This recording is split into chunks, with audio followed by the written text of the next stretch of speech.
Welcome back, my internet fam, for another monthly favourites video. I don't know how we're at the end of another month right now. A lot of you will know I had some really intense moments over the past month, 4 weeks.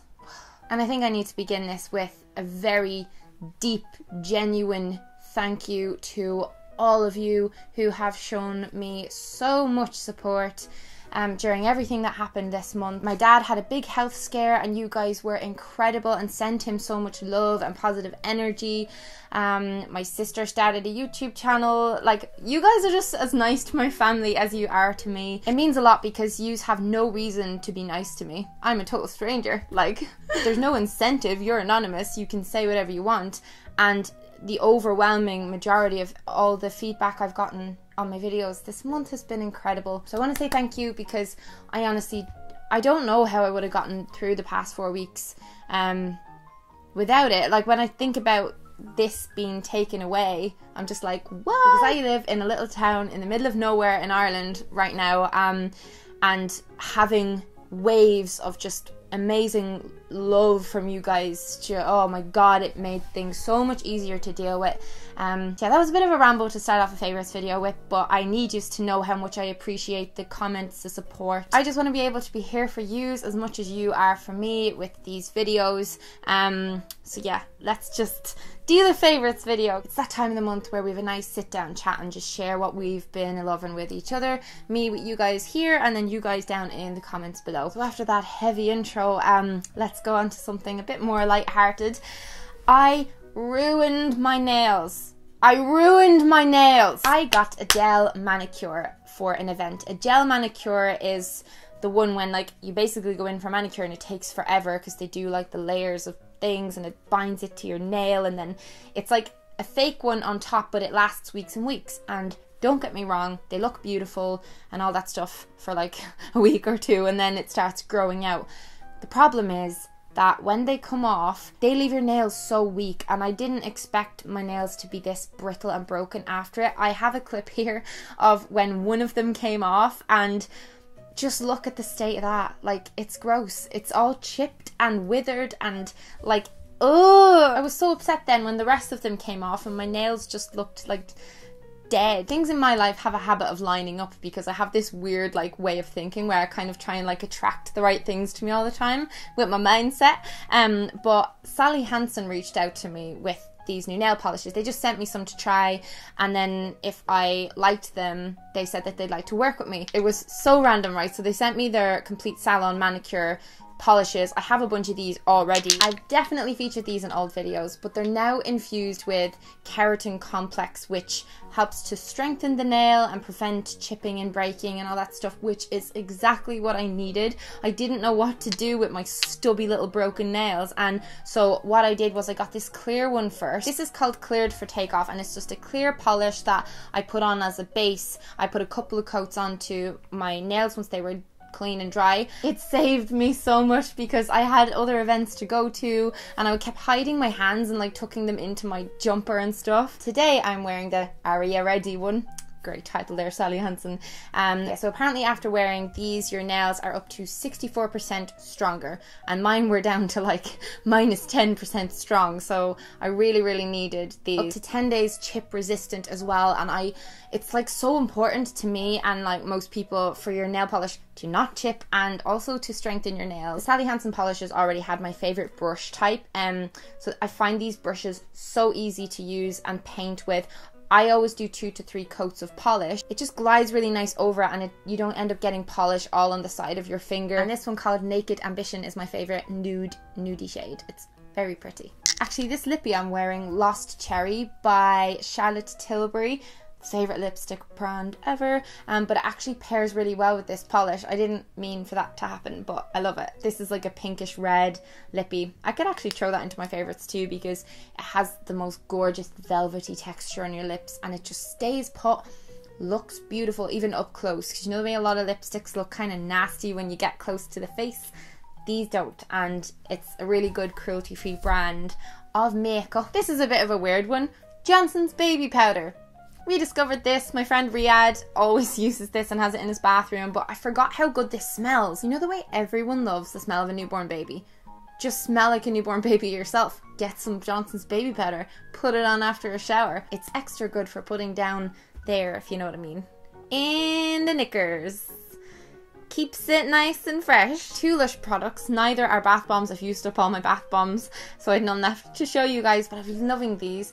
One is a hand and body cream. One is just a hand cream. One has a runny texture. One is a very thick, buttery consistency. So Karma Cream, the runny one, smells insanely gorgeous. Absolutely beautiful. I actually featured the Karma Bubble Bar before in an old favourites video from like last year. This is beautiful. This smells exactly like the bath bomb. So it says it has orange, patchouli and pine. That doesn't explain it very well.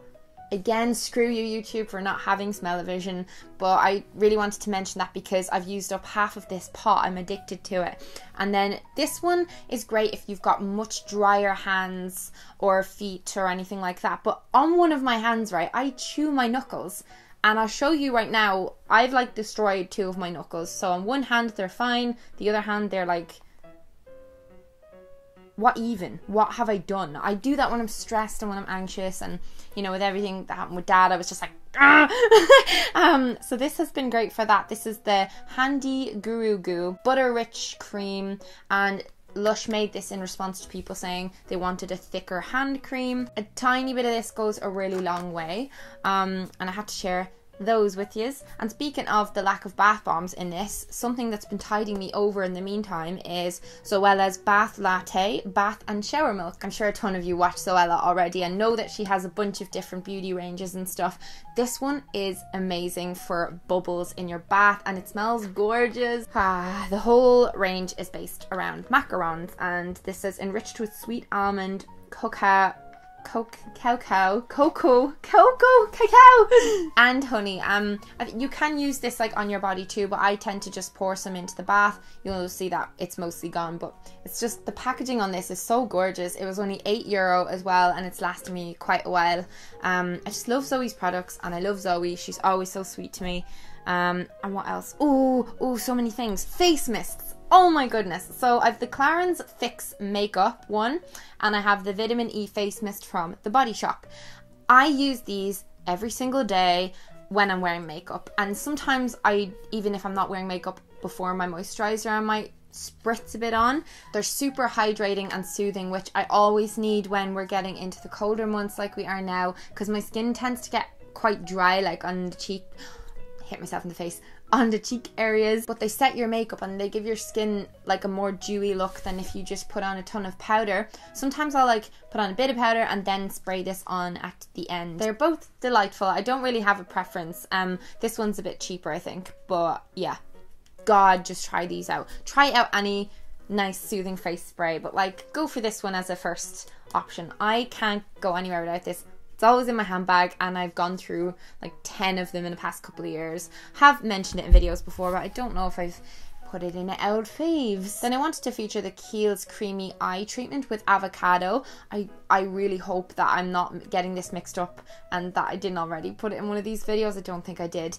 But I layer the shit out of this onto like around here and stuff around my eyes. And my eyes, every time I wake up now, it's all glowy and moisturized and soft, and it gets rid of any dry, crusty, gross feeling around my eyes. Bit pricey now, €24 for a tiny little pot like this, but I genuinely don't think I'm gonna switch up my eye cream again. This is a beautiful one. Doesn't have a strong scent or anything like that, but I just love how thick it is. It, for some reason, just works in my brain that like makes me think that it's doing a better job.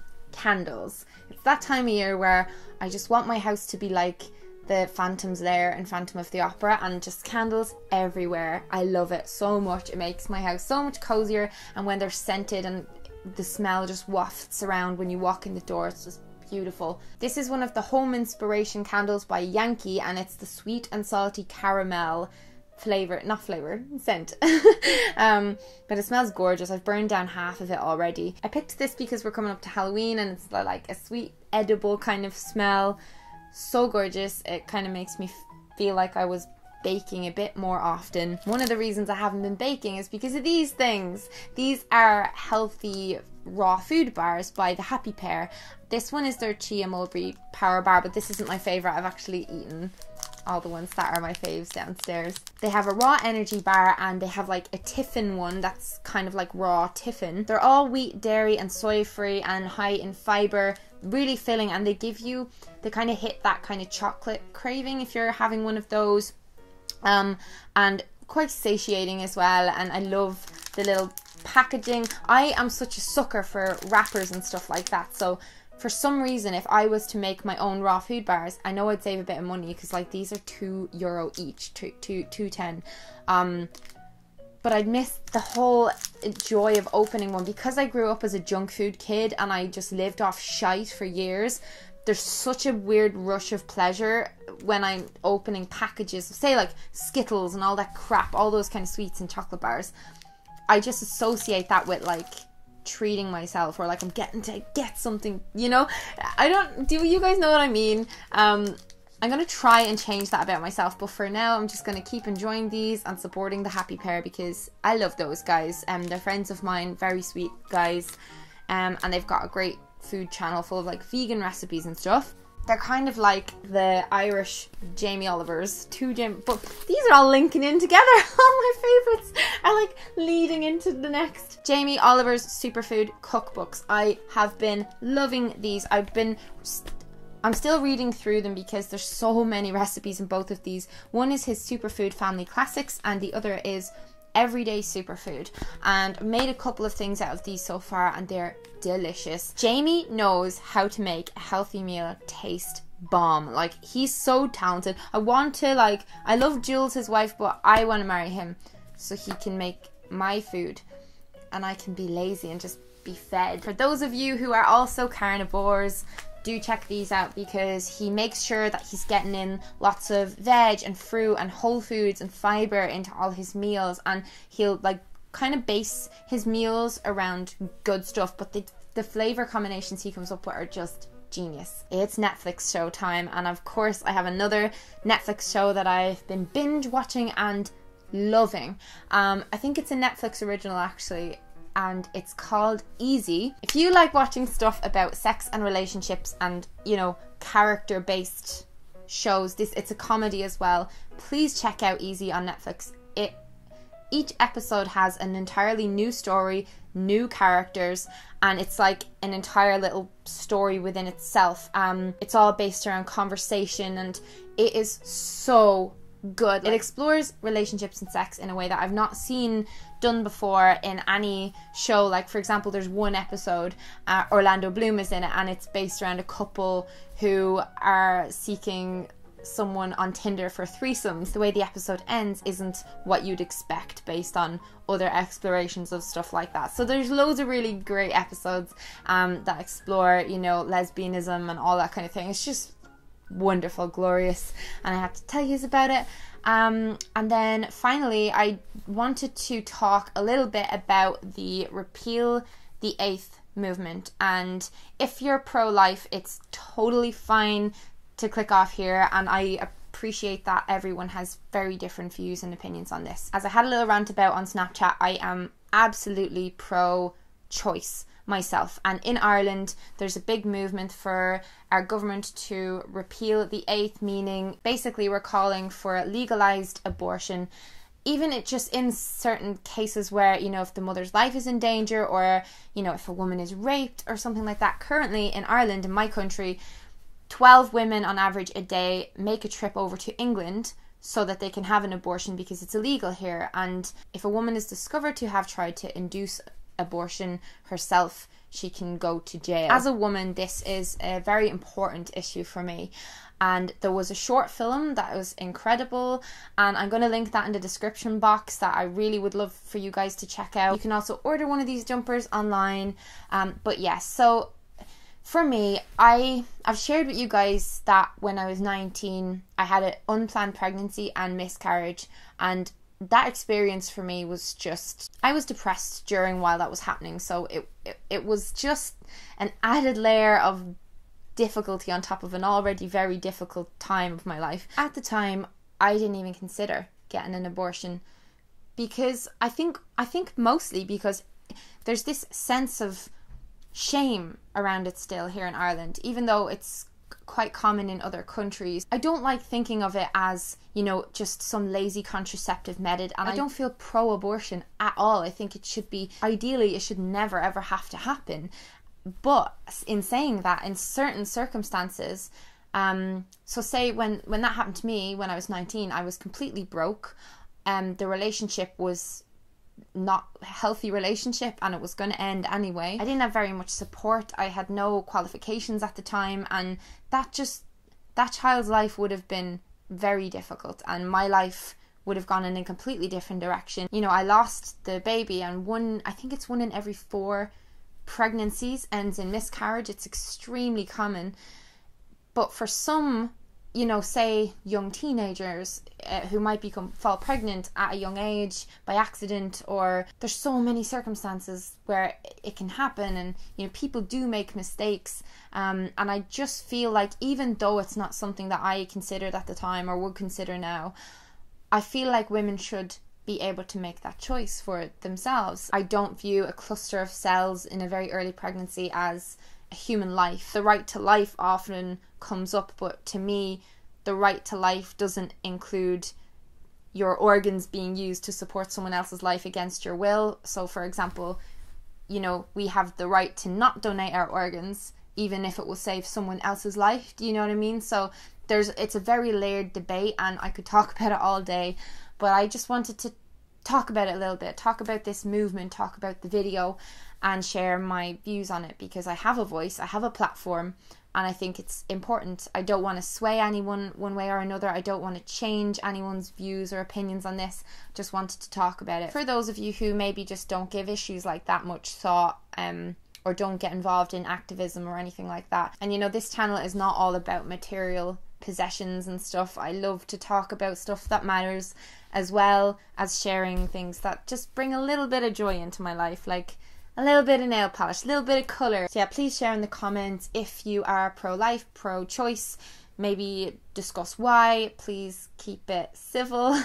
Unlike the comments between the vegans and non-vegans I see in my comments, because they're like, so I'm gonna go, and I hope you have a nice day, and I'll see you again in another video soon, and I might be getting a kitten later. Shh, bye!